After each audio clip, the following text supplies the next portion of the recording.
కదా 4 రోజులు ఎలక్షన్ వస్తున్నాయి కదా, జగన్ స్పందన ఎలా ఉందంటారు? జగన్కే స్పందన బాగుంది. జగన్ బాగుంది. గెలుస్తున్నారు సరే కంపల్సరీగా. ఎందుకు జగన్ ఎందుకు అంటారు? జగన్ ఎందుకు కావాలంటారు మనకు సీఎం గా? ఆయన చేసిన అభివృద్ధి పథకాలు అలాంటి. మరి చంద్రబాబు పవన్ కళ్యాణ్ అభివృద్ధి లేదు, 30 సంవత్సరాలు వెనక్కి వెళ్ళిపోయింది రాష్ట్రం అంటారు. మరి వాళ్ళు ఏదో చదువుతుంటారు వాళ్ళ కుర్చీల కోసం, వాళ్ళ కుర్చీల కోసమేగా, అంతే.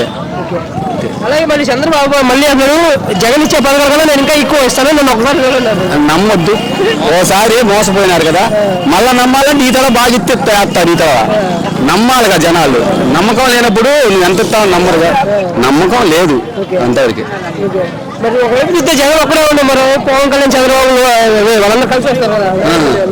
ఎంతమంది వచ్చినా అభివృద్ధి కార్యక్రమాలకి ఎవరైనా వేస్తారు.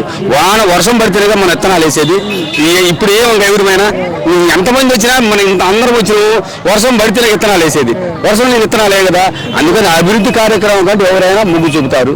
ఎలాంటి ఇబ్బంది లేదు కాబట్టి, వాలంటీర్ వ్యవస్థ బాగుంది కాబట్టి జగన్ ఈ ట్రిప్కు 100కి గవర్నమెంట్ ఫోన్ చేస్తాడు మా నమ్మకం. ఇప్పుడు వాలంటీర్ సిస్టమ్ ఉన్నారు కదా, మరి ముస్లింల పరిస్థితి ఏంది? ఇప్పుడు 2 ఏళ్ళు వాలంటీర్ లేరు కదా, వాళ్ళు పింఛన్ ఆరోగ్యం తీసుకోవాలి. ఇప్పుడు 35 మంది చచ్చిపోయినారు. జగన్ చంద్రబాబు నాయుడు ఇంకా 35 మంది చచ్చిపోతారు. కథవాళ్ళు చచ్చిపోరుగా. ఇప్పుడు 35 మంది చచ్చిపోయినారు. కథవాళ్ళు చచ్చిపోరు, 35 మంది లేదా 40 మంది చచ్చిపోతారు. కథవాళ్ళు ఉంటారు, తీసుకుంటారు అంతే. నువ్వు 4,000 ఇచ్చినా ఈయన 5,000 ఇచ్చినా తీసుకుంటారు. అందరు చచ్చిపోయారుగా, అంతేనా? అలాగే ఈ వాలంటీర్ రావడానికి కారణం ఏంటంటారు చంద్రబాబు?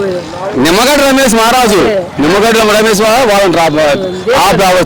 వాలంటీర్లు ఎందుకు ఆపిందంటారు? ఎందుకంటే మాకు వాళ్ళు ఓట్లు పేరు చదువుతారని, జగన్మోహన్ రెడ్డికి ఓటు చదువుతారని, పొద్దున్న లేచిపోయి చదువుతారని, వాళ్ళు జీవితం వింటారని, అంతే.